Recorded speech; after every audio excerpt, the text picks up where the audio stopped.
Things such as the recent temporary TikTok ban have been based on controlling China's influence over the West, especially allegations surrounding security threats owing to Chinese companies harvesting Americans' data and sending it back to Beijing. Welcome into CBS News 24/7. I'm Reed Cowan. What a story this is. The U.S. Supreme Court sides with Congress, upholding a ban on TikTok. It was unanimous, and news making at that. So justices refused to block a federal law banning that Chinese-owned app that has, by the way, more than 170 million users in the United States. So the conversation on TikTok right now is on fire. Bipartisan congressional support for that ban over national security. The reason? Under a law passed last year and upheld on Friday by a unanimous Supreme Court, TikTok has until Sunday to cut ties with its China-based parent, ByteDance. If it does not, it will be forced to shut down its U.S. operation over concerns that it poses a threat to national security. Here's the latest on the TikTok ban. It's official. The app TikTok is set to be banned. To the U.S. government, I'm never forgiving you for this. TikTok and its US users campaigned hard to block the law banning it in America, but they failed. Baby dog, that's just my baby dog. TikTok previously said it will go dark in America on Sunday, taking with it all those dance trends, memes, and marketing opportunities. Baby, work it.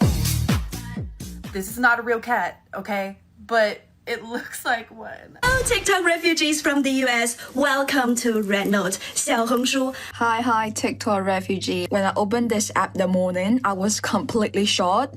I was thinking, am I getting to the right app? Now we've got TikTok refugees like you guys flooding 小红书. Is it just me, or this app feels like a new world? The clock ticking on TikTok with the U.S. ban set to take effect on Sunday. So now American users are flocking to a different Chinese social media platform, making it the most downloaded app in the U.S. It's called Red Note. Really notably about this app, Kira, this was launched in 2013.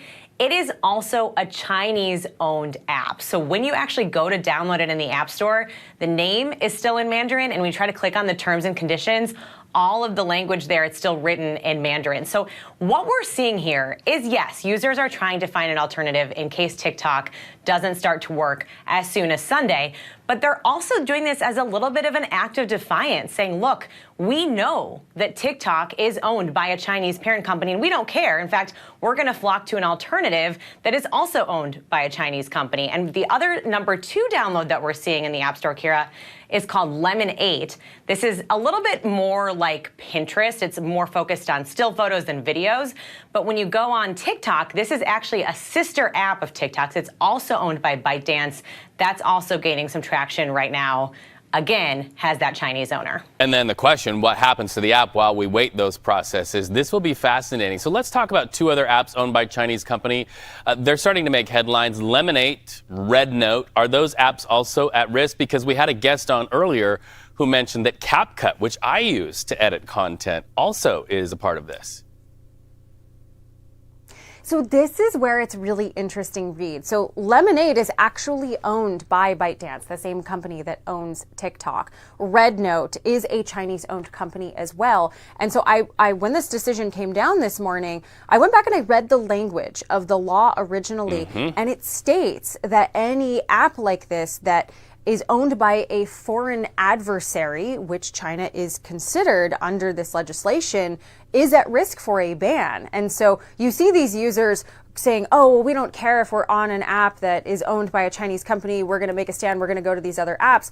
Those may actually be at risk as well, especially because the Supreme Court said this law is constitutional.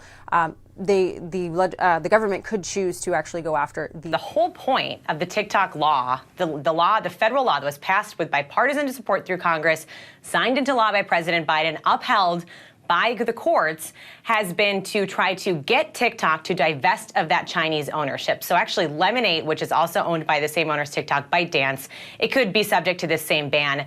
Red Note could face that kind of a fate down the line, that we haven't heard any rumblings about that quite yet. So that's the reality here, is that the Chinese ownership is what has concerned officials when they're talking about the possibility of the Chinese government influencing Americans' opinions online, providing disinformation, potentially manipulating them, and also tracking their data for now. You know, that's a national security concern. We've heard for years now from several administrations.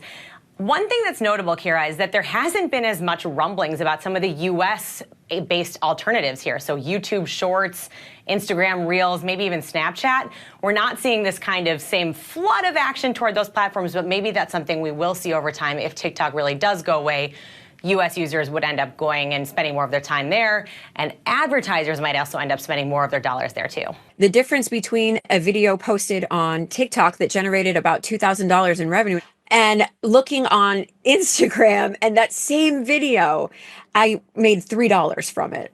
So come Sunday, we're expecting to see that ban. That's when this law takes effect, January 19th. So it actually, even if President-elect Trump were to try to do something when it comes to an executive order, in theory, this would be banned. Now, whether that's actually enforced, as President Biden said, he's going to leave that to the next administration. But technically, if you go to the App Store on Sunday, TikTok should not be there to download. That's what the law says, that the U.S. app stores cannot host this. Now, for those that have actually downloaded TikTok already, like myself, I would be able to go on my phone.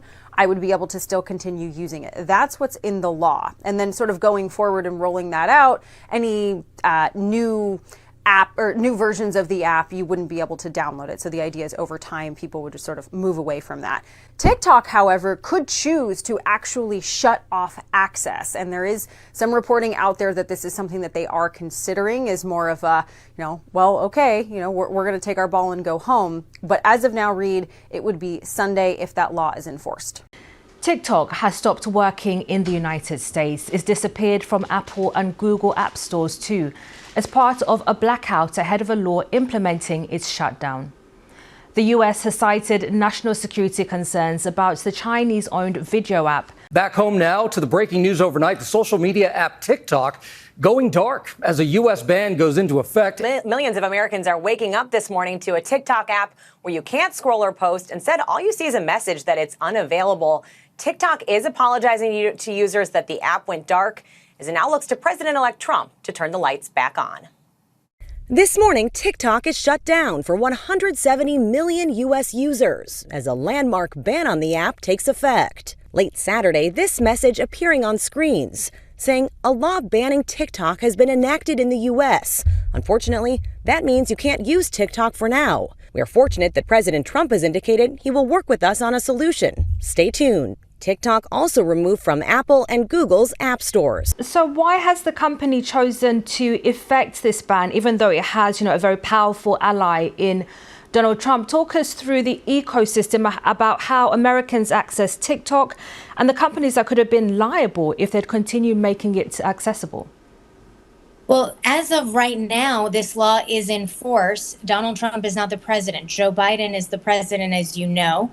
And even though Joe Biden has said, his administration has said that they will not enforce this law, companies involved here are technically flouting the law if they continued to uphold the status quo. So that would include companies like Oracle, the web hosting service. They basically have all this data on their servers.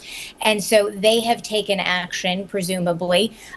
You mentioned the app stores. So Apple and Google administer the biggest app stores in the United States, where most Americans go to put the app, to put TikTok on their devices. These various aspects of the ecosystem, these different companies all faced legal action if they didn't do something as of Sunday.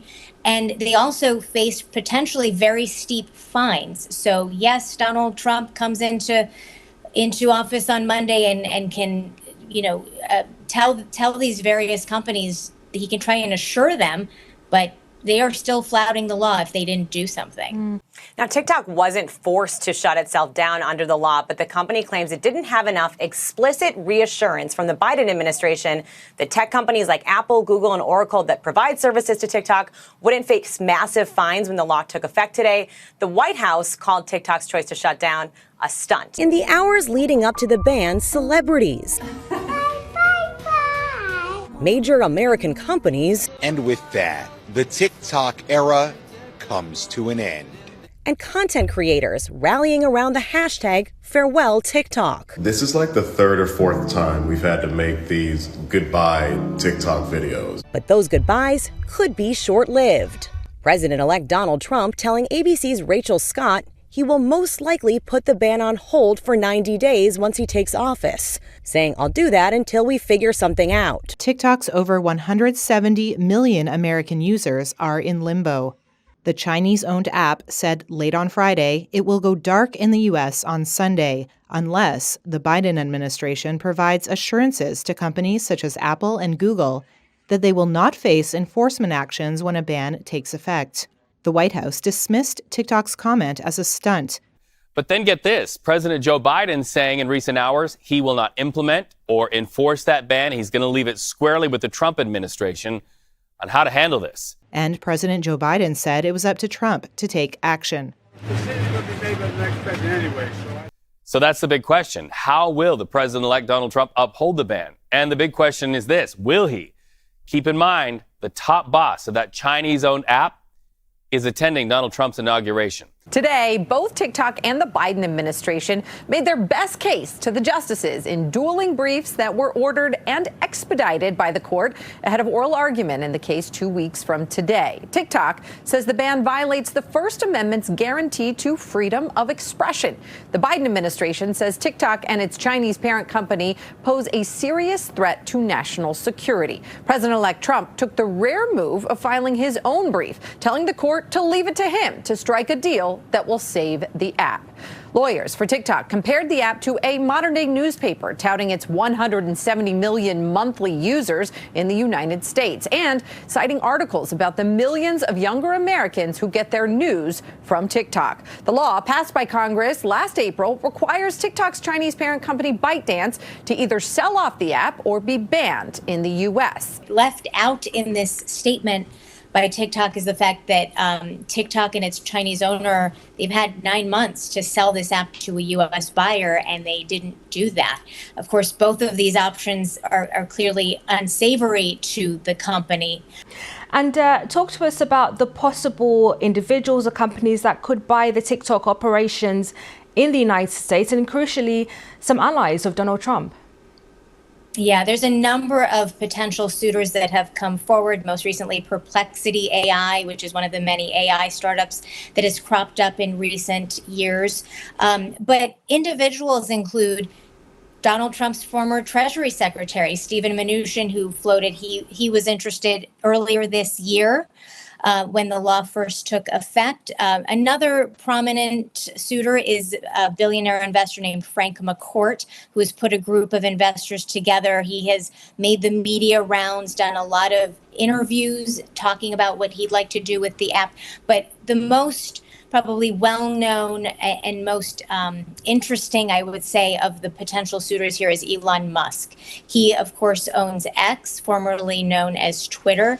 He is a close ally of Donald Trump, campaigned for Donald Trump in the run-up to November's election, and also contributed about $250 million to Donald Trump's re-election campaign. There is talk that he might take over by TikTok and potentially merge it with what was once known as Twitter. Lily Jamali, thank you very much for that. TikTok has had multiple big dollar offers from potential buyers in the United States. The people of China have just said, no, we're not going to sell. What do you know about those offers? So the public one, it's called the People's Bid. This was from Frank McCourt, and part of the investor group that's behind this is Kevin O'Leary. Sorry, Right. We had a brain moment there, of course, from Shark Tank.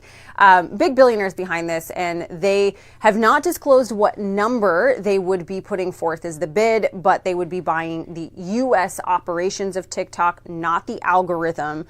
Last time around, though, you sort of look at the names that were involved in this under the first Trump administration. Microsoft was involved as a potential bidder. Oracle was involved as a potential bidder. Walmart was thrown around at a certain time. I will say, any of the companies that could be considering a bid, and potentially the company might be interested in actually considering that bid because the Supreme Court has upheld this decision, it would also need to go through antitrust regulation reviews. Something like a Meta or a Google, it wouldn't make sense for them to actually buy it, even though strategically it would make sense. So even if there is a bid and ByteDance is open to accepting that bid, there's so many different processes that this would actually need to be reviewed by. Officials are concerned that the Chinese government, a foreign adversary, could gain access to user data and manipulate the content that they see.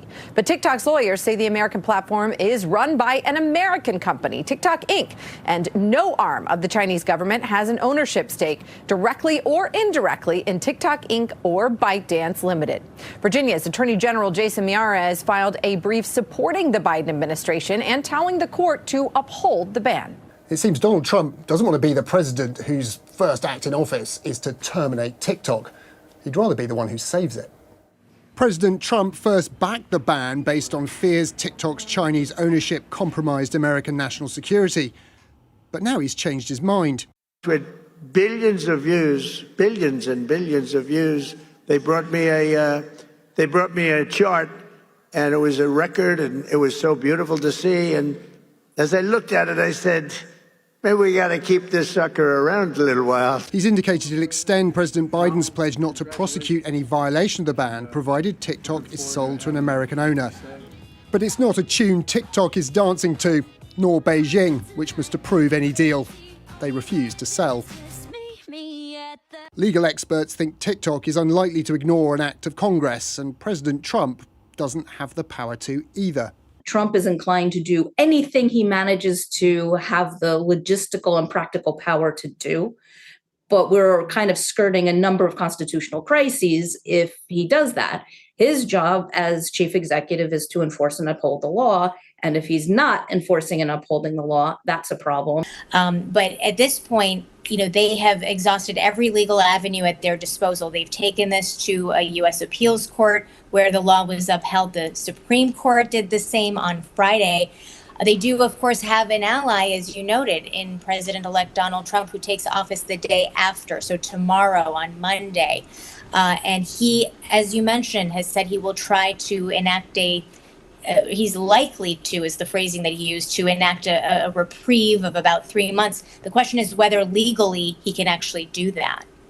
Well, breaking news from the Supreme Court. President-elect Donald Trump is asking the justices to pause a potential ban of TikTok from taking effect. The video app must cut ties with its Chinese parent company by January 19th to continue operating in the United States. That's the day before inauguration. Trump wants a delay to give his administration a chance to reach a, quote, political solution. Also today, TikTok and the Justice Department filed opposing briefs with the court. Arguments are scheduled for January 10th. Under the law, Trump's options are limited. He could try to broker a deal for TikTok to cut ties with its Chinese parent company ByteDance and hope that China's government signs off. The law says TikTok's Chinese ownership is a national security threat. TikTok's CEO, who will be in a prime seat at Trump's inauguration Monday, is pinning his hopes on the future president, who back in 2020 wanted the app outlawed. On Friday, TikTok CEO Shou Chew thanked Trump for helping the platform's continuity.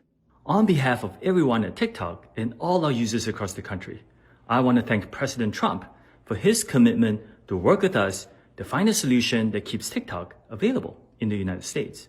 In response to China's alleged intellectual property theft, forced technology transfer, and other unreasonable behavior, President Trump imposed tariffs on imports from China, using that leverage to reach a historic bilateral economic agreement. A lot of things followed the response to intellectual theft, with some of the notable outcomes of the trade exchange playing out in the public. For instance, Washington banned the use of Chinese technological products, the most notable being Huawei, following allegations of intellectual theft. On Wednesday evening, the Trump administration announced it would take the first steps to banning the Chinese company from selling its 5G products here in the US. That move has been expected. It was on the cards for around a year. But the fact that it has been announced now underlines how badly the US-China trade talks have unraveled in the past week or so. Ratcheted up trade battle between the US and China. Well, the Trump administration going with the so-called nuclear option against China. Yesterday, the US president signed an executive order effectively banning US telecom telecom companies from using Huawei technology for 5G. This is the next generation of cell phone technology. And this, you're talking about the tariffs going up and now effectively banning some Chinese companies. The U.S. government has long viewed the Chinese company as an espionage threat and has sought to keep Huawei from playing a major role on the U.S. telecommunications infrastructure market. President Trump signed an executive order on Wednesday allowing the U.S. to ban foreign telecommunications equipment and services. The order is meant to help protect the U.S. from foreign adversaries taking advantage of technological vulnerabilities. It does not name specific companies or countries, but it does appear to target China's telecom giant Huawei, which the U.S. believes is closely tied to the Chinese government's intelligence services. The way in which the executive order was drafted is so broad that it gives the Commerce Secretary Wilbur Ross the power not just to ban 5G products from Huawei, but any technology sold by any company that even so much as has a contract in China. Mr. Ross now has 150 days to craft more specific regulations. The executive order signed by President Trump Wednesday does not name the foreign adversaries whose telecommunications equipment is being banned in the U.S. But the Commerce Department immediately moved to add Huawei to its blacklist, all but confirming that the cell phone titan and jewel of China's telecommunications industry is now banned in the U.S. Nothing Chinese firms do can be independent of the state. The executive order makes it easier for the U.S. government to directly regulate foreign telecoms, which could theoretically exploit backdoors in systems to pose a threat to communications and national security. In addition, the U.S. has placed Huawei and 70 associated companies on a blacklist. Firms on it have to be granted licenses from the U.S. Commerce Department to use components made by U.S. firms in their technology. The restrictions will come into force in the next few days. Huawei is something that's very dangerous. You look at what they've done from a security standpoint, from a military standpoint, it's very dangerous. So it's possible that Huawei even would be included in some kind of a trade deal. If we made a deal, I could imagine Huawei being possibly included in some form of or some part of a trade deal. On a corporate level, I mean, this is clearly directed at Huawei. Even if the government isn't saying that, Huawei has long been in the sights of the Trump administration and even the U.S. government in general. I mean, the first concerns about spying were brought up in 2012, so this is a long time coming. Supposedly, based on certain court documents, through some espionage efforts of their own, they were able to determine that there's a more close relationship between Chinese spies and Huawei than the U.S. government is actually comfortable with. But that's only an inferral. We haven't actually seen the evidence. Yeah, I mean, the CEO of the company was a military technologist. That sounds scary, but at the same time, he's not going to want to put backdoors in his equipment when he wants his company to be successful globally. Well, you're right, and he has said as much. He said it would be basically a suicide for the company to do that. However, Huawei has been accused of being rather sloppy when it comes to their supply chain management in general, and that is part of the concern of many telecoms here in Europe. Basically, they're saying there are so many kind of parts that don't really work together, where they don't really know exactly how they're connected, so that could create vulnerabilities in the network that hackers could actually quite easily use, and also governmental hackers as well. The Pentagon has warned Huawei's technology could be used by the Chinese government to potentially spy on Americans or access sensitive networks. Let me be clear. There is no Huawei or ZTE equipment in our network today, and there never will be. The ban is not likely to impact the telecommunications industry in the U.S., an issue that has come under congressional scrutiny as much as other countries more heavily invested in Huawei. Well, so far, Huawei's come out with fighting talk. It says that banning it from the country's 5G development will essentially make the U.S. lag behind in 5G networks. It says it could also pose serious legal issues. Remember, Huawei is currently locked in a legal battle with the U.S. So far, the Chinese government haven't made any comments post the Trump hearing, but did say before the executive order come out that actually the U.S. is abusing its national power when it comes to banning certain countries. Secretary of State Mike Pompeo has been putting pressure on allies not to use Chinese equipment as the world gears up for the rollout of 5G networks, the next generation of mobile technology. What's imperative is that we share with them the things we know about the risks that Huawei's presence in their networks presents. Actual risks to their own people, to the loss of privacy protections for their own people. But cutting ties with Huawei could be difficult for countries like Canada, as their top telecoms providers say replacing their equipment could cost them more than $1 billion. Huawei executive Meng Wanzhou was arrested there at the request of the United States on charges she helped her company evade U.S. sanctions on Iran. She is awaiting extradition to face charges in the U.S. The other big concern for Huawei is, do European countries start to follow? We know the US has been on a big campaign to block, to pressure countries to block Huawei. Australia, Japan, for example, have followed suit, but many countries in Europe, including Germany and the UK, haven't banned Huawei from next generation networks known as 5G. We've talked about that here in Germany time and time again. Germany's had a huge problem when it comes to rolling out the successive generations of mobile technology. And, we could potentially see a similar situation developing in the United States. Britain has denied claims made by US President Donald Trump that he was responsible for the country's decision to ban Huawei from its 5G network. We convinced many countries, and I did this myself for the most part, not to use Huawei because we think it's an unsafe security risk. It's a big security risk. China's advance is raising Washington's concerns about the use of Huawei equipment in countries that host U.S. military bases such as Germany, Italy, and Japan. Huawei is known to have ties to China's military and intelligence agencies. Our armed services, who will look forward to being able to use 5G networks in Asia, in Europe, in the Middle East, to know that they'll be sharing that information across those 5G networks that are wired by Chinese companies, specifically by Huawei, is not going to make them feel very comfortable. But veteran policy advisor Karl Rove says China is not infallible. They got a reputation for shoddy equipment and shoddy deployment. The debt dependency instances in Africa and Asia are causing some people to have doubts about whether or not they want to be further dependent upon the Chinese. The third thing is the Chinese, even for a thing like this, don't have enough money. The U.S. has lobbied allies in Europe to ban Huawei from building emerging 5G networks. The move comes as the Trump administration is engaged in an ongoing trade dispute with China. I talked many countries out of using it. If they want to do business with us, they can't use it. Just today, I believe that UK announced that they're not going to be using it. Responding early Wednesday, British Health Minister Matt Hancock said, "We all know Donald Trump, don't we?" He then said Britain had made a considered choice, despite some individuals trying to take credit. On Tuesday, British Prime Minister Boris Johnson ordered Huawei equipment to be removed from Britain's 5G network by 2027. It reversed a decision earlier this year to allow the Chinese firm a limited role in building the system. The government said Huawei was banned following cybersecurity assessments.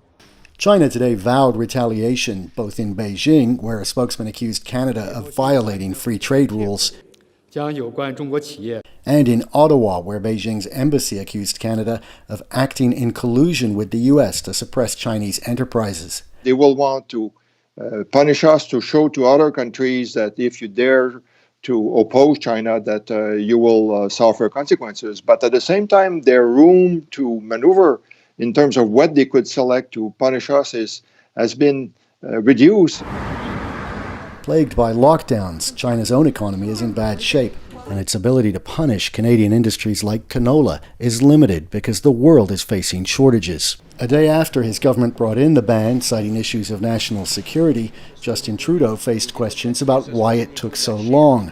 Allies have been pushing Canada to make the move for years. We took the time to carefully analyze the situation, to look at all sorts of factors. Every other significant major ally of Canada has effectively already made this decision. We come to the party quite late, and we seem to be doing this on a number of fronts when it comes to defense and security, but also dealing with China. I think we've got to put this in context. What kind of effect will this actually have on Huawei? Well, it makes very, very little revenue in the US. Most of its revenue from the Americas region comes from Latin America. It does rely heavily on US components. It has over 30 suppliers from the US. So that could be a concern if some of these suppliers need to get permission from the government to supply Huawei. But how that will plan out is yet unclear. That not just has the Trump administration taken steps to ban Huawei from selling its products here in the US, but it's also limiting US companies from selling their products to Huawei. That is a much bigger deal for the Chinese company, which relies on several major US chip makers for its supplies. Last week, the US and China escalated the trade war by implementing hundreds of billions of dollars of additional tariffs on each other. Now, the ban on Huawei could be another bargaining chip in a conflict that's further soured. Donald Trump's decision has come at a key moment in negotiations with the Chinese government about future trade relations between the countries. We're having a little squabble with China because we've been treated very unfairly for many, many decades, for actually a long time. And it should have been handled a long time ago, and it wasn't, and we'll handle it now. I think it's going to turn out extremely well. We're in a very strong position. We are the piggy bank that everybody likes to take advantage of or take from, and we can't let that happen anymore. If the United States has legitimate security concerns with Huawei, I think the allies are prepared to listen and consider seriously what the Trump administration is saying. But if it looks like this is all just a gambit to try to improve the outcome in trade negotiations with China, much of which may not benefit other countries, then I think the administration risks losing allied support, including close allies like Canada. The U.S. economy is doing very well, and that's been used as a bargaining chip as well because they've got the financial wherewithal to withstand any of the blowback coming from China. And it's been really interesting to see the markets, except for Monday of this week, have really taken this all in stride. They've been up, and we're looking at a big rally again this morning. So investors on Wall Street don't seem all that concerned about this. From a political standpoint, it will put pressure on the Trudeau government, which is still talking about who is going to be and reviewing the telecom service providers for 5G. And that could become, again, one of these election issues coming up over the course of the summertime. How difficult would it be for Huawei just to replace Qualcomm or Intel with a Nokia or an Ericsson? Well, I mean, Nokia and Ericsson aren't suppliers to Huawei. They are competitors. The chipsets are really the sort of key components here. Now, Huawei has its own chips business where it develops its own semiconductors called Hisense, and increasingly it is leaning more on that. There are other suppliers, of course, in the US who do other parts of the supply chain and on which Huawei leans. Now, I think probably there's a scoop on the terminal right now saying that Huawei has been stockpiling for about a year and has 3 months worth of supplies. Of course, a year ago we had the Trump administration do much the same with ZTE, which is a smaller but also Chinese telecommunications equipment maker. They cut off access to US suppliers. That's a sort of warning shot across the bows, and one can well imagine that as a consequence of that, Huawei recognized they have to be able to stand alone to a certain extent. Huawei to me is a protection move, right? Or a protective move, pardon me, where there's rising security concerns surrounding the equipment. We're moving on to 5G. Huawei actually makes very cheap and very good gear, so it's very attractive to a lot of carriers.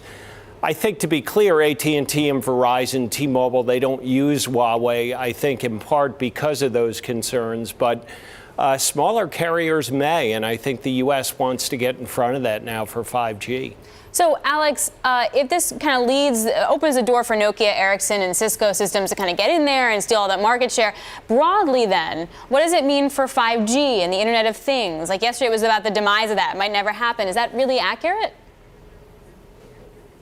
No, I mean, Nokia and Ericsson, as John quite rightly says, if you're a US carrier and you want to do any government business right now in 4G, you can't use Huawei equipment because of the concerns about security. Now, where Huawei has been able to supply the US market is in the Internet of Things, in industrials, for example. Now, increasingly, as we move from 4G into 5G, you're going to have factories and hospitals and farms and office buildings and any number of things running not on cables and not on Wi-Fi, but on 5G networks. And that's a huge opportunity for all of these suppliers, Nokia and Ericsson, as you say, also Huawei, also Cisco, also, interestingly, Samsung. And Huawei coming out of the picture as the biggest player does create a huge opportunity for these guys to get into that space and hoover up a lot of the growth. Huawei is a very important company to China because of their desire to lead in tech.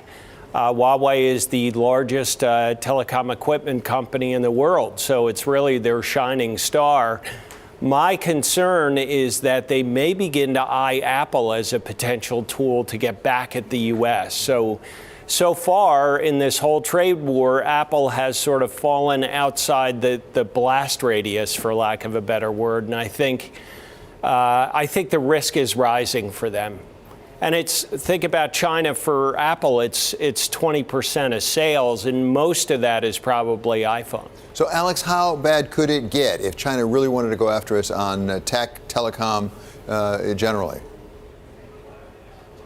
Well, I mean, as John quite rightly says, so much of the growth for US tech firms, particularly in the hardware space, looking at Apple, has historically come from China. It represents a huge piece of their business. Now, the US isn't necessarily the biggest market and destination for Huawei technology, but the distributed nature of supply chains really means that if the government has to approve all transactions with Huawei, this could actually cause chaos throughout their supply chain. And they do have suppliers who are within the United States, and that could, of course, have knock-on effects throughout the rest of the world as well. But you also have to remember, a lot of rural companies, internet service providers, are dependent upon Huawei technology for creating the next generation of mobile phone networks, because Huawei really produces the cheapest routers and switches out there. And if they can't buy them from Huawei, that could mean we could see a huge delay in the rollout of 5G throughout the United States. China has the most extensive network, building and deploying the 5th generation of cellular networks. 5G runs up to 100 times faster than 4G. It has built 1.6 million 5G base stations across the country, according to the state-run People's Daily. In comparison, the US has about 100,000. It's been billed as the connection that will change the way we interact with technology and the world around us.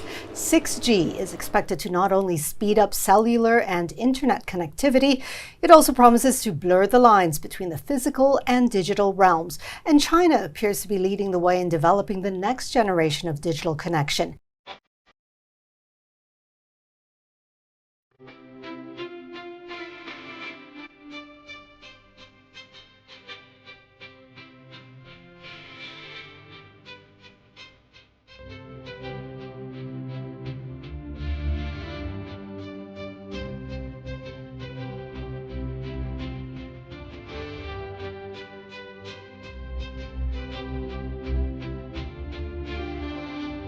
在上面确实由于缺氧和干燥带来的伤势确实很难受，然后在上面去了以后，可能再加上缺氧，然后他们很容易忘事情，然后忘事情我就会担心，比如说做错什么数据，接错什么线啊，有一些工作啊，有些接线啊，然后包括安装的一些工作，然后都涉及到就是比较灵巧。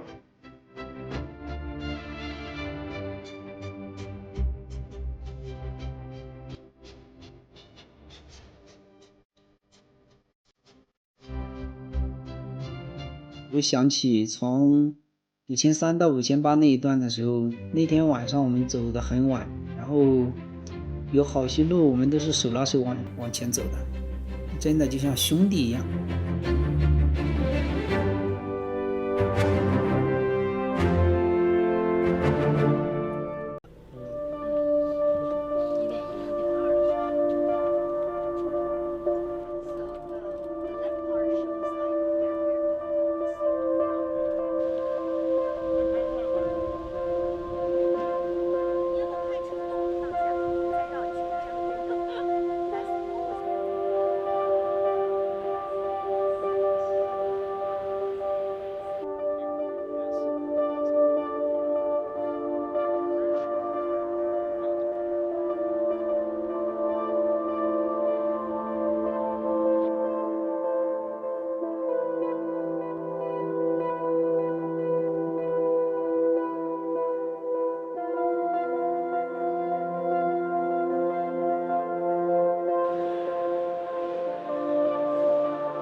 it's no secret that China has invested, quite a bit in infrastructure to get to 5G very, very quickly.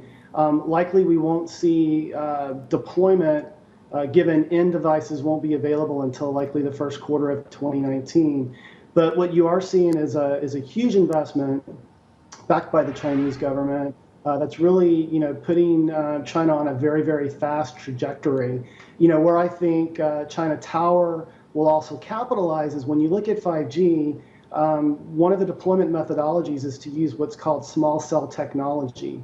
And so think of these as smaller devices and radios that are densely deployed within an area. And that requires mounting, and certainly, with what China Tower will be doing, having, the opportunity to install tens and thousands of these small cell devices should bode very, very well for the company long term. You're completely right. This is a game-changing technology, and one of the things is really not just the speed, but the ability to do more than one thing at once. The ability to control not just the ability to see something, control another vehicle, the ability to actually move data along, the ability to capture information and insight. 5G is one of those fundamental technologies. It impacts artificial intelligence, it impacts automation, it impacts robotics, augmented reality, and a lot of new capabilities that are going to be delivered in terms of smart services that consumers are going to be looking for. And we've been talking about 5G for a while now. So how widespread is the usage of 5G in China right now, and what's the layout worldwide?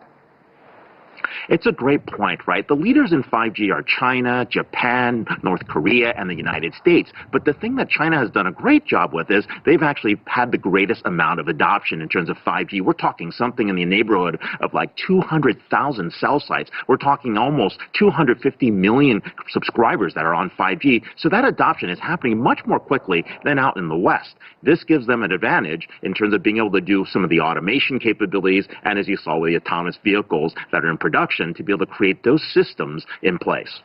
So you're talking about the advantage. Let's talk about the disadvantages, because we know Huawei has been facing challenges through a concerted effort by the U.S. What's the impact of that in terms of implementation widespread? And will the incoming Biden administration, you think, keep that full court press going, do you think, in the future? It's a great point. I think one of the challenges with 5G and 5G adoption is there's been an all-out technology war between the U.S. and China. And what's happened is really through a series of patents, through issues of export controls, through a set of restrictions, both the West and the Chinese are entangled in a fight really about 5G dominance and really adoption. One of the challenges for Western companies is their ability to enter the Chinese markets. They're prohibited, and because of that, that's why they're placing export controls. This is why the Biden administration and other leaders around the world are concerned really in terms of the tech dominance, because they want to make sure that there is a fair competition in place. China's leading the way in terms of providing really low-cost 5G capabilities, and that's really where the tussle's at. The coming 5G networks will bring billions of new devices online, changing the way we work and live. It brings lightning speed to support advanced technologies and promises millions of new jobs. China intends to win the 5G race. The Made in China 2025 plan presented at the 19th Party Congress last year clearly states the end goal is not just to achieve technology leadership, but to eventually govern it. We also have a very serious competitor who is pressing ahead in this direction in ways that the U.S. is bound to respond to. The issue of 5G technology plays into the larger picture of the U.S.'s national security, American economic security, and also to our stance of alliances around the world. To date, at least 61 countries have an agreement or have announced testing of gear made by Chinese IT giant Huawei.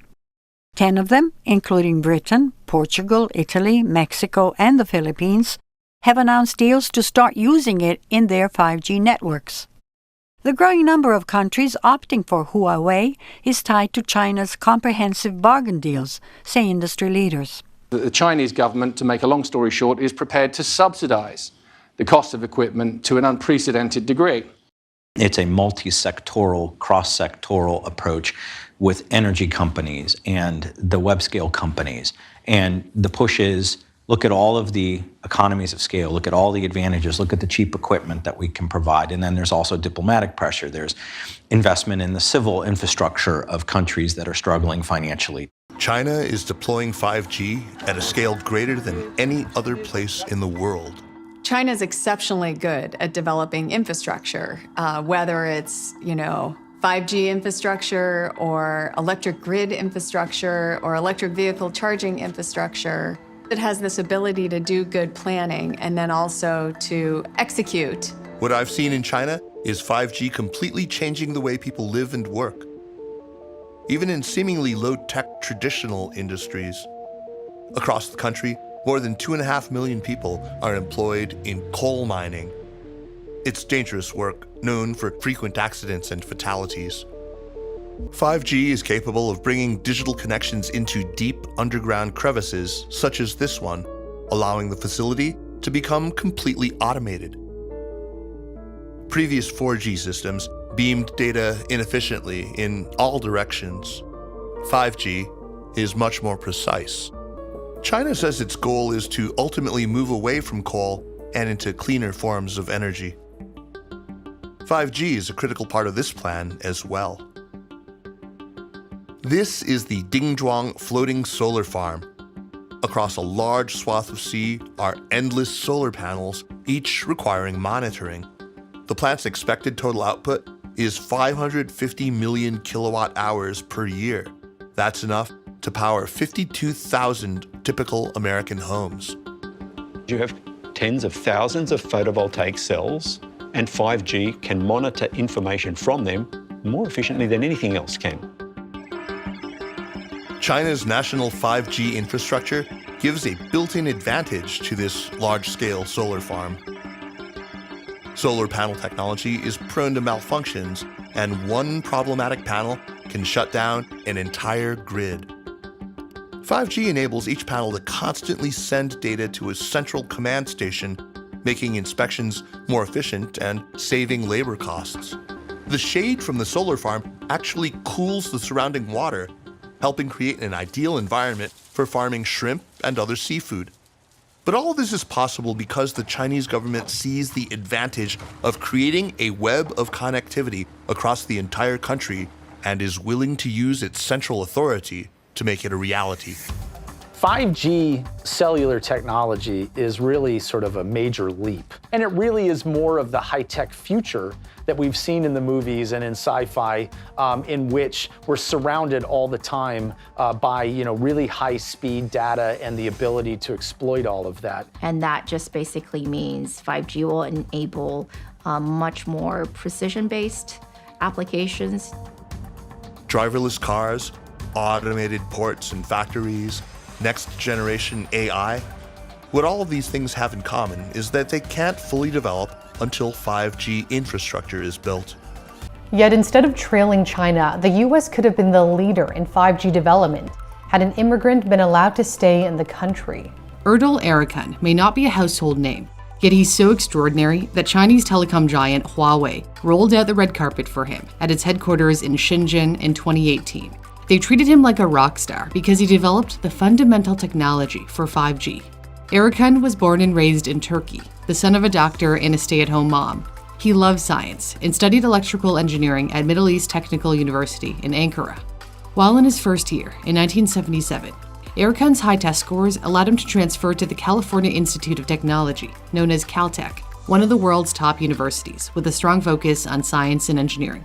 In 1948, Shannon published a mathematical theory that showed how to transmit messages accurately at the fastest speed possible. Say Scott wants to send a message to Sarah.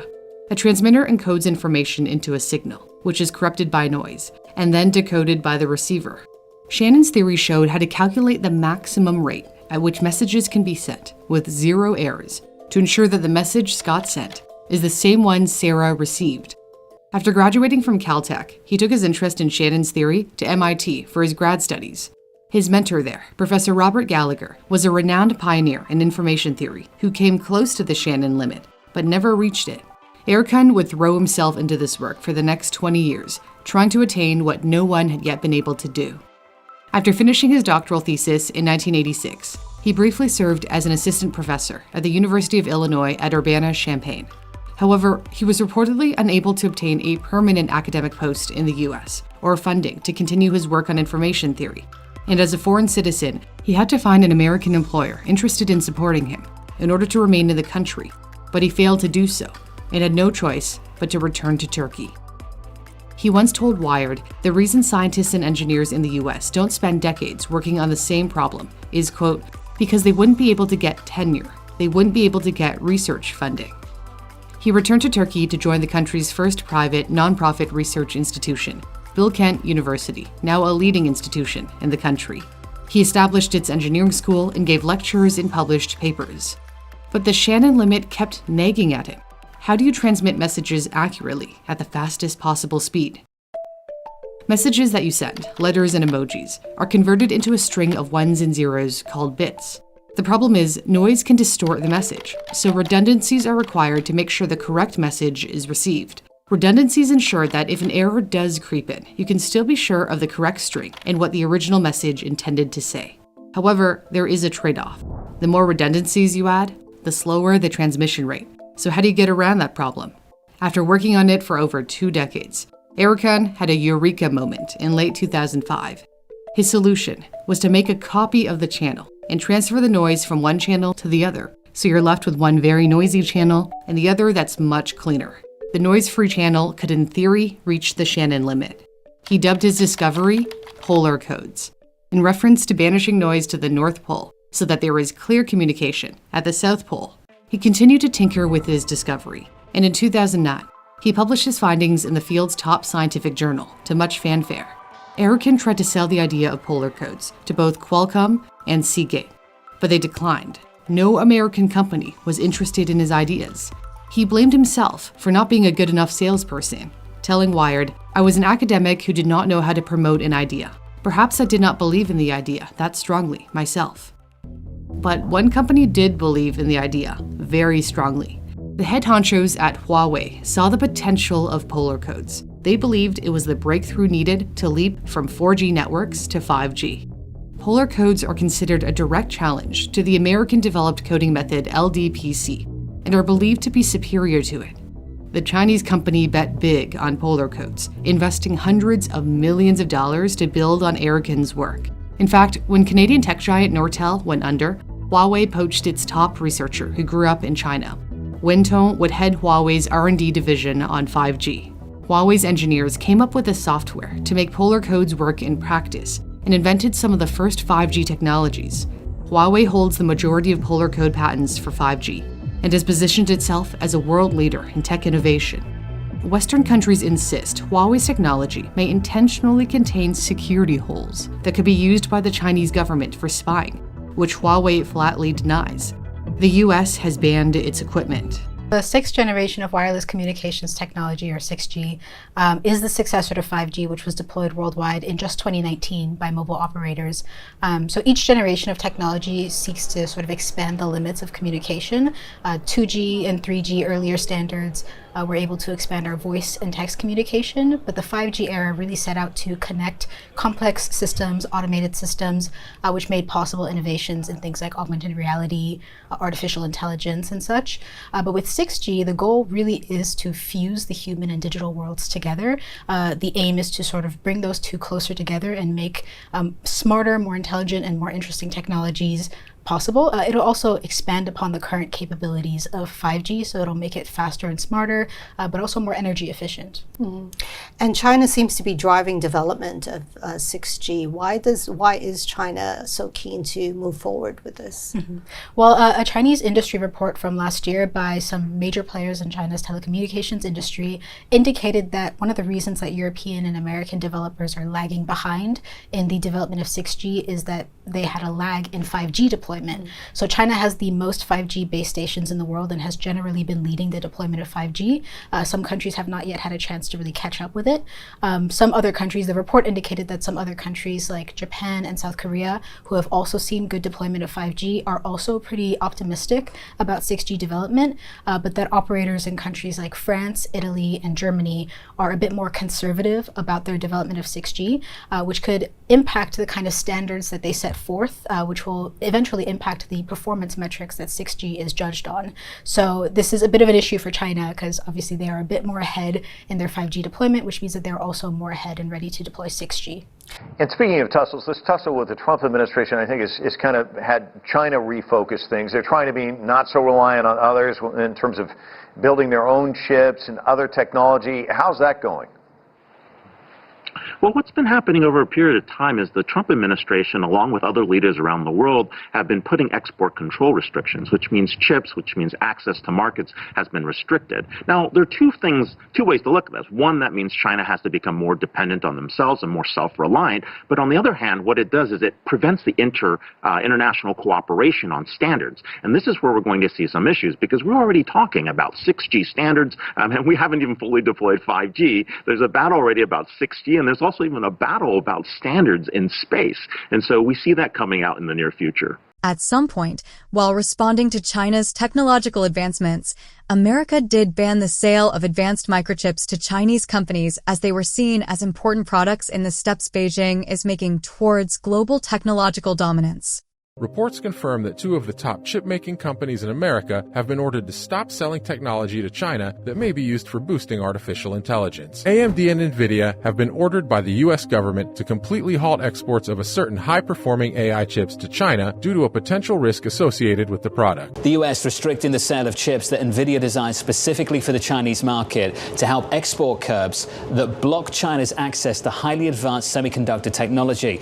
Well, good morning. Happy Thursday to you. More red arrows on Wall Street expected today. We had a lower close yesterday. Oil is on its way down. NVIDIA shares are under pressure. The U.S. says NVIDIA, based in Santa Clara, can't sell certain chips to China and Russia because their chips are too powerful.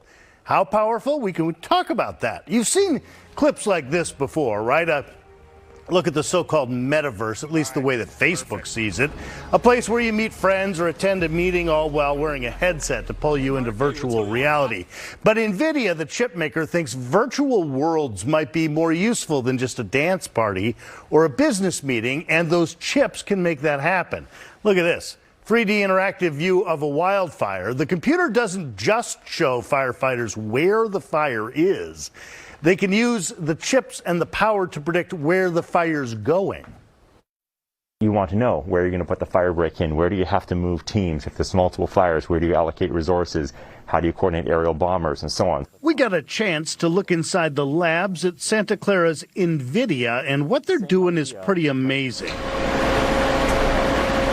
This is a BMW plant, the assembly line where they make BMW SUVs. Now, this looks real, but it's not real at all. This is a factory inside the mind of a computer and rendered with state-of-the-art computing power. A 3D recreation in what chipmaker NVIDIA calls the Omniverse. Omniverse is a platform that we've been building for a number of years. It is a platform designed for collaboration and simulations. The simulations are breathtaking. This is a ramen shop. Again, not real. Now, it's not going to help engineers design new cars, but this sure gives you an appreciation for how realistic virtual worlds can be. According to NVIDIA, U.S. officials said the new rule, quote, will address the risk that the covered products may be used in or diverted to a military end use or military end user in China.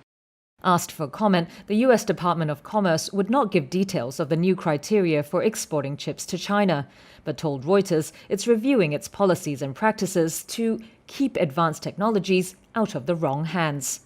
The announcement signals a major escalation of Washington's crackdown on China's technological capabilities as tensions bubble over the fate of Taiwan, where almost all major chip firms have their products made.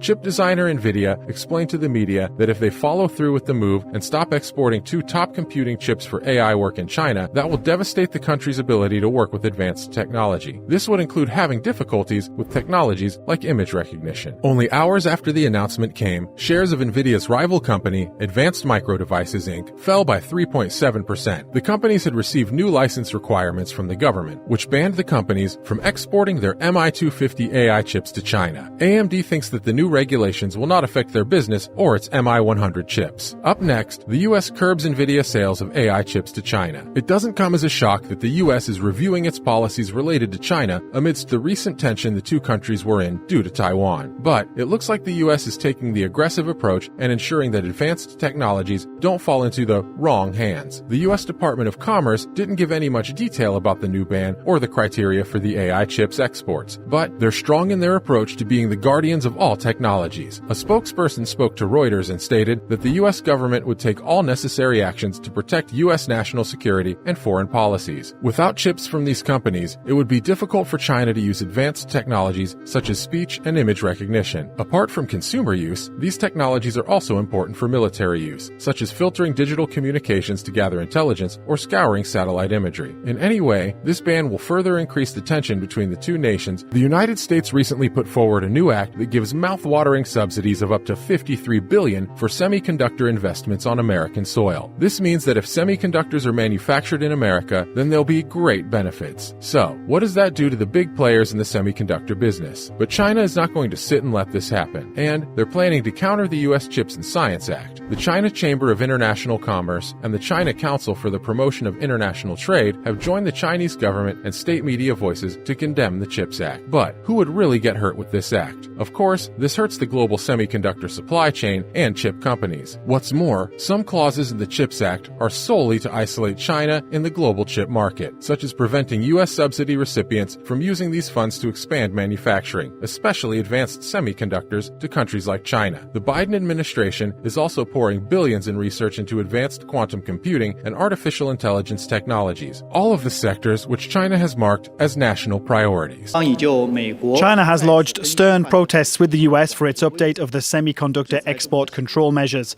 sanctions against Chinese companies, and malicious suppression of China's technological progress. I want to reiterate that China firmly opposes the US overstretching the concept of national security, abuse of export control measures, and illegal unilateral sanctions and long-arm jurisdiction against Chinese companies.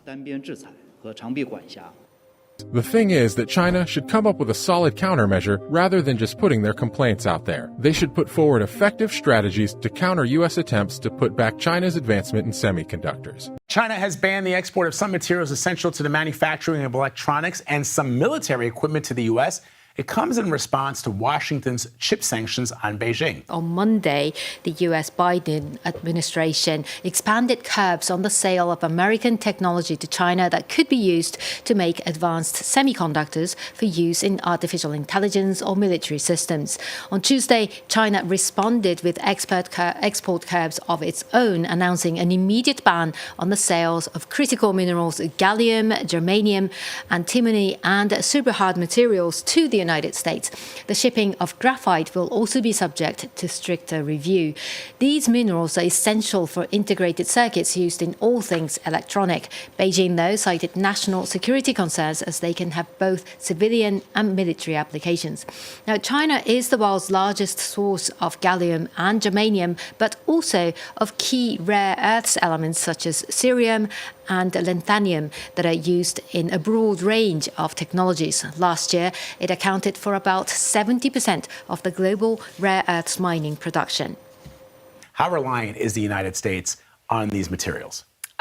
Very. Okay, so I mean, you mentioned it.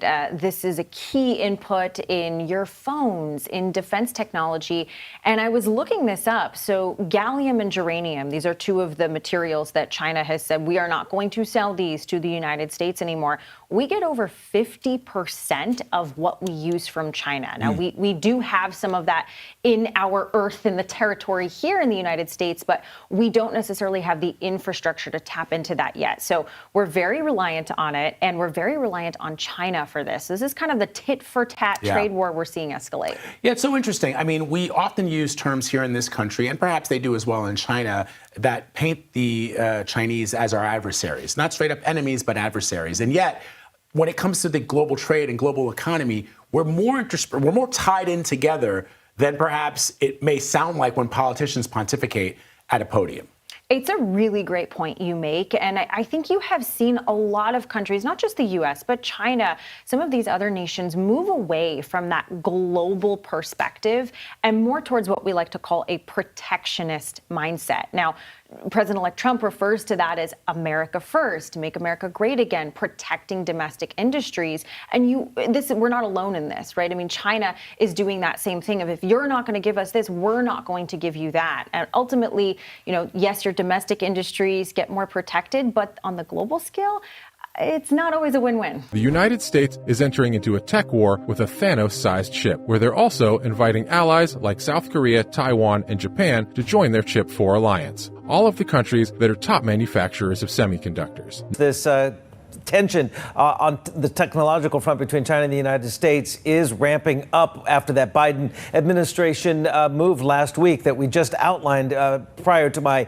report here. And essentially, we are learning from sources that a number of these U.S. chip equipment makers, like Applied Materials, KLA, and Lam Research, have or will start withdrawing its staff from its customers in China, including, as you just mentioned, Yangtze Memory Technologies. It's the largest maker of most advanced DRAM and memory chips in China. They need that equipment. And oftentimes these big companies from the United States, like Applied Materials, will send their staff to their customers around the world, including in China, to fine-tune that equipment. Well, if they're withdrawing that, that will deal a severe blow, obviously, to the ambitions that Xi Jinping, among others, have outlined as making, advanced semiconductors a key development and national security priority in China. We're also hearing that ASML, that's the Dutch chip equipment maker, is telling its U.S. employees not to continue to service its customers in China. So again, this is all coming on the back of these new regulations from the Biden administration last week.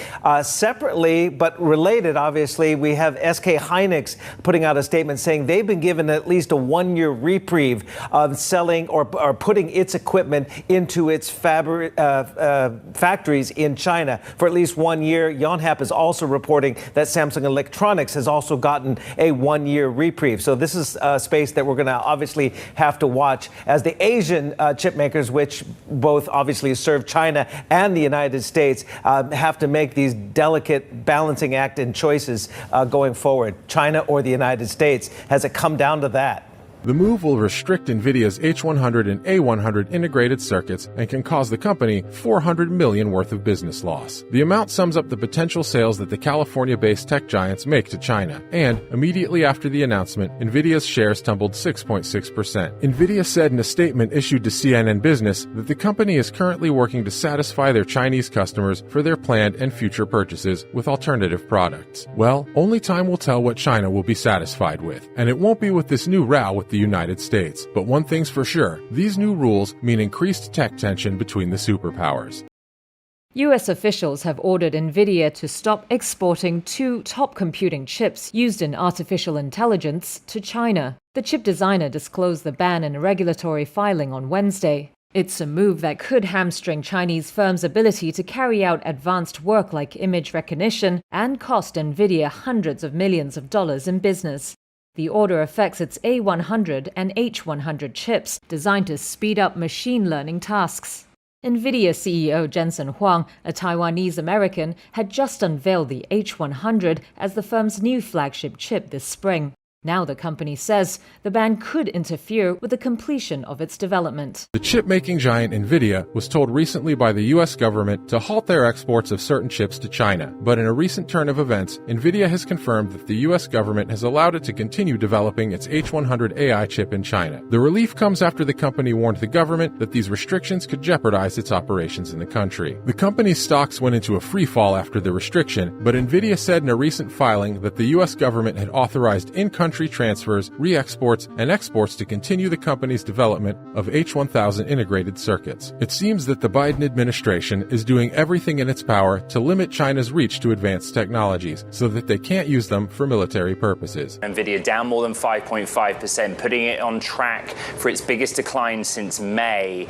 As expected, because Bloomberg reported in June that this would happen, the US expanding technology export curbs now includes A8 A800 and H800. These are the lower performance GPUs that NVIDIA devised after the US put the original curbs in place last October. The principal difference between the A800 and H800 and the H100 and A100, kind of top tier GPUs, is that they have processing speeds that are about 70% of the top tier chips. They can still be used in the AI use case. Now they're hit by these expanded curbs. We also got what we expected in terms of the US requiring licenses for 40 other countries that China may use to circumvent those export controls.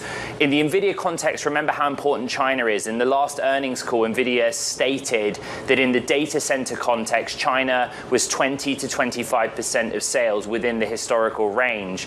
NVIDIA has issued us a statement here on Bloomberg Television this morning saying that it complies with any regulation or export requirements. But here's the key point. We don't expect a near-term meaningful impact on our financial results from A800 and H800 being caught by the curbs.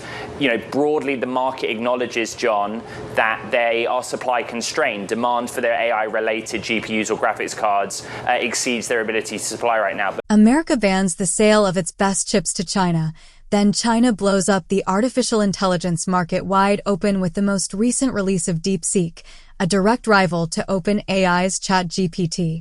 On January 20th, 2025, a Chinese AI company called Deepseek unveiled their groundbreaking AI model, Deepseek R1. Developed by Deepseek AI, Deepseek R1 is their first-generation open-source AI inference model. It comes in two versions, Deepseek R10 and Deepseek R1. Within just a week of its release, it received a staggering 166,000 stars on GitHub, an unprecedented milestone. The official announcement claims that in tasks like math, coding, and natural language reasoning, its performance matches OpenAI's O1.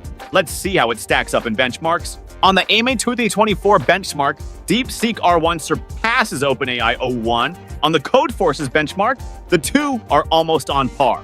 On GPQA Diamond, it's not as good as OpenAI O1, but very close. On Math 500, it beats O1. MMLU is slightly behind, but the gap is small. And on SweBench, it's only slightly better. These results are absolutely incredible for a fully open source model. Deepseek AI has done a phenomenal job making this technology accessible and free for everyone. When compared to the latest models like Claude's and GPT 4.0, Deepseek R1 outperforms them in almost every benchmark, except Codeforces for O1, which focuses on coding. ChatGPT, created by OpenAI, is the go-to for human-like conversations, storytelling, brainstorming, and even tutoring. Deepseek is a newer player from China, making waves in technical problem-solving, efficiency, and research-driven tasks. So one is a conversational genius and the other is a data-driven powerhouse. Talking about ChatGPT, think of it as the ultimate creative assistant. It crafts the stories, writes engaging emails, and holds deep, meaningful conversations. On the other hand, Deepseek is a structured thinker. If you throw math, logic, or coding problems at it, it will outperform ChatGPT in precision-based tasks. In a recent benchmark test, Deepseek scored 90% accuracy in mathematics, outperforming ChatGPT's 83%. Let's put this to the test with a real-world scenario. ChatGPT will generate a smooth, engaging, and conversational blog post. Deepseek, however, would structure it based on scientific studies and statistical insights, making it more authoritative. ChatGPT can assist with programming logic and debugging. Deepseek? It's a beast in hardcore mathematics and technical solutions. Here's the question I asked to both the models. A farmer has 17 sheep, all but 9 ran away. I'm going to ask to find 3 things. 1. How many sheep does the farmer have left on the farm? 2. If it rains the next day and 4 of the remaining sheep get sick, how many healthy sheep are left? Finally, 3rd, assume the farmer buys twice as many sheep as the number left after the rain, but loses 5 of them in a flood. What is the final number of sheep on the farm? Here's the response of ChatGPT 4o. First off, it was super quick to reply, which is great. But if you notice, in step 3, it misunderstood as the farmer buys twice the healthy sheep, while I specified twice the sheep after rain. Eventually, the final answer was incorrect. Deepseek R1, on the other hand, thought this through carefully and gave the right answer. If you read through the thinking part, it's even more impressive how it navigates through each response. Test 1. Logical reasoning. Both models correctly solved the problem and provided clear reasoning steps. Test 2. Mathematical problem solving. Both models accurately calculated the solution as 17 minutes and explained the process step by step. Test 3. Script writing. Write a video tutorial script about Kling AI. Here, Deepseek R1 outshines OpenAI O1. It not only understood Kling AI's functionality, but also produced a detailed video script, complete with scene descriptions and titles that was ready to use. On the other hand, OpenAI O1 misunderstood Kling AI as generic software, resulting in a less useful script. ChatGPT offers a highly interactive, user-friendly chat. It remembers past conversations, supports voice input, and is backed by OpenAI's ever-evolving updates. Deepseek is more minimalistic. You ask a question, you get a direct answer. No unnecessary fluff. What's more shocking, it achieves all this at a fraction of the cost and computational power. Deepseek R1 was trained using just 2048 performance-capped NVIDIA H800 GPUs with a budget of just $5.5 million. Note that the aforementioned costs include only the official training of DeepSeek V3, excluding the costs associated with prior research and ablation experiments on architectures, algorithms, or data. Let's take a look at the GPUs they used. NVIDIA H800s. It's a performance-capped version of NVIDIA's popular H100 chip. It was developed specifically to offer China as fast chips as possible, still respecting the US export controls that forbid exporting the most powerful GPUs to China. The problem is, according to some experts, US government got it wrong how much less powerful the CPU should be and in what way. Listen to this. But they got the performance thresholds wrong. Biden administration was under the impression that they were putting China under like a 50 or 60% performance penalty. Actually, they were only imposing like a 10% performance penalty. And there was an entire year between October 2022 and October 2023 when it was illegal to sell unlimited numbers of these H800 chips. So this is the whole story. This is the story. The performance is verified to be insane. You can run smaller versions of DeepSeek on your laptop if you want. And even the largest model only needs one powerful server to run, not a cluster or a farm of AI servers. Impressive. There's also no doubt that the new so-called distillation training process works miracles. It's like using all these big LLMs as a researcher professors, and instead of going through the painful process of finding out everything by yourself, maybe with trial and error, the professor just distills the end result for the students. The students don't need to be as smart as the professor, and they don't need to know how the professor got to the results. They just take the valuable results and move forward from there. AI model is like the brain of the AI, and the larger the set of rules it has, the more intelligent it is.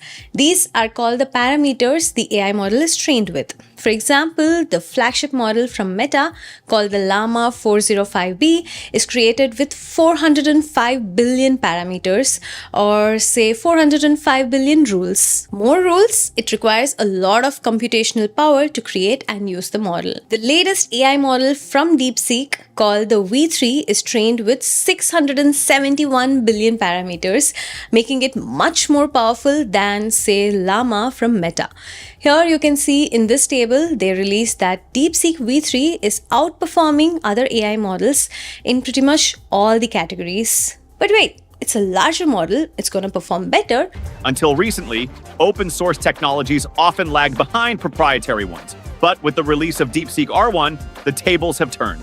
proving once again that the best things in life can be free. The interesting part is, Deepseek is a relatively new company formed less than 2 years ago. They have been releasing AI models for everyone to consume, and all the hype is because of their new models that are incredibly powerful yet very cost effective. OpenAI charges $200 per month per user to even access the ChatGPT O1 because it costs OpenAI millions of dollars to build it, and also it consumes so much processing power for each query. Deepseek R1, on the other hand, though being comparable, it's free for unlimited use as of now.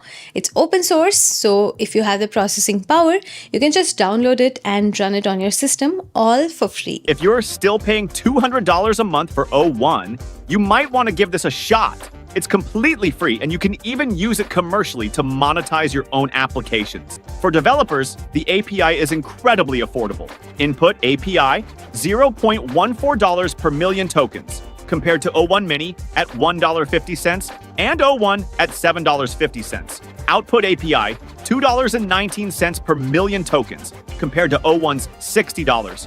In quality, ChatGPT O1 is the highest, and the Deepseek R1 is a close second with a score of 90 and 89. But if you look at the price of using it, O1 is the highest of $26 for 1 million tokens, while Deepseek R1 just costs $2 for the same 1 million token. That's less than 1/10 the price. I would not take the claimed end-user costs for face value either.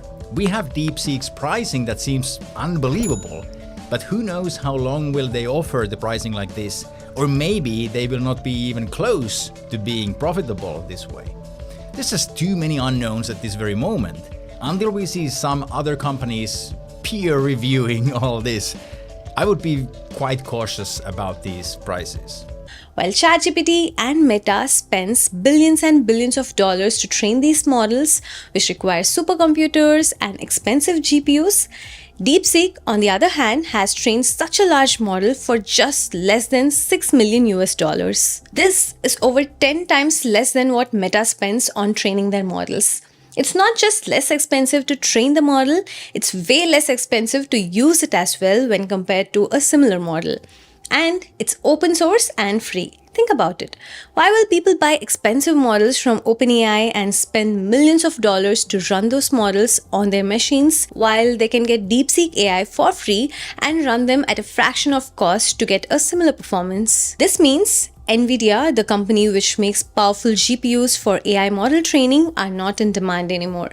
And Microsoft investor OpenAI and ChatGPT may lose customers. The announcement sent shockwaves across the tech industry, and by Monday, January 27th, NVIDIA and other major tech stocks plummeted as investors began to fear a future where far less hardware is needed for AI, signaling that big enterprise IT infrastructure companies might now be vastly overvalued. Stock market is down by 12% in just one day because of Deepseek AI.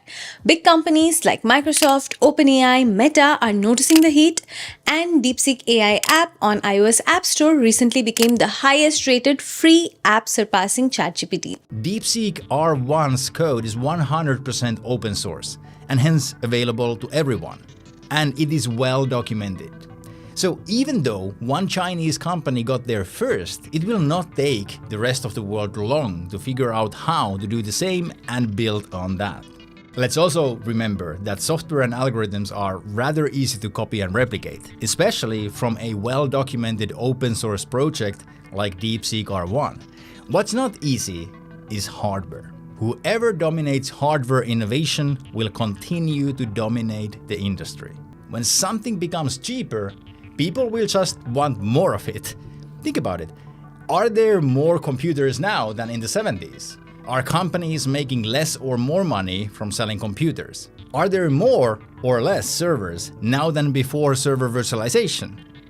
When prices go down, justifying use of AI becomes more appealing with more companies. According to a recent blog post by Deepseek, the model's performance rivals OpenAI's O1 while being free to use and distribute for any purpose, including commercial applications. You can try it right now for free on their official website. While ChatGPT and Deepseek have their strengths, neither is perfect.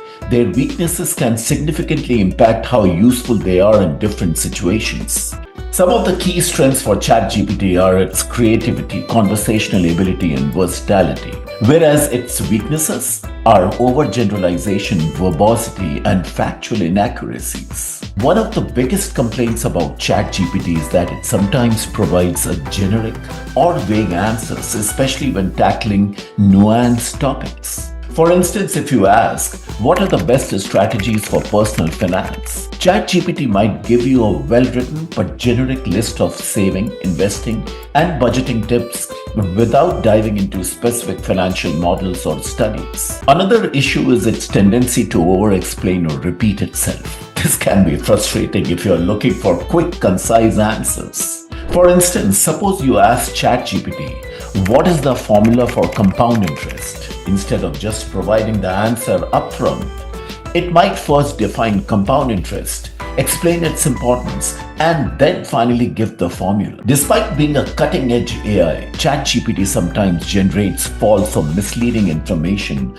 a phenomenon called AI hallucination. This happens because the model doesn't truly understand the facts. It predicts text based on patterns in its training data. So if you ask it, who won the Nobel Prize for Physics in 2024, and this information hasn't been widely documented in its dataset, it might guess an answer instead of admitting uncertainty. While ChatGPT is great for brainstorming and creative writing, it struggles with precise, structured problem solving, especially in the areas like complex math, logic, and programming efficiency.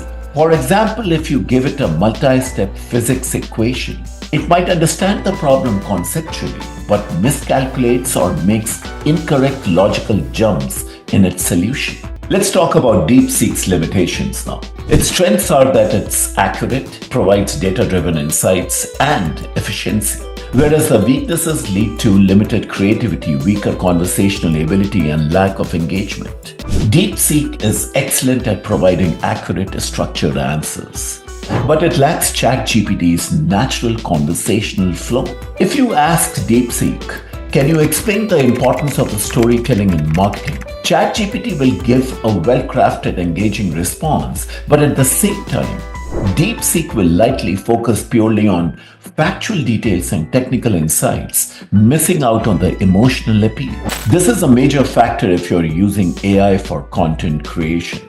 Deepseek provides data-heavy responses, but it doesn't weave them into compelling narratives the way ChatGPT does. This makes it less ideal for blog writing, marketing copy, and casual and Q&A interactions. Unlike ChatGPT, Deepseek isn't great at tasks requiring imaginative, abstract thinking. For example, if you ask both AIs to write a short sci-fi story, ChatGPT will create an engaging narrative with characters and emotions. But on the contrary, Deepseek will likely generate something more logical and structured, but less immersive. Deepseek is highly precise, but this can be a disadvantage when answering open-ended subjective or philosophical questions. If you ask what's the meaning of life, ChatGPT will offer a diverse range of philosophical viewpoints, whereas Deepseek might struggle to provide an insightful response and default to something purely data-based or academic.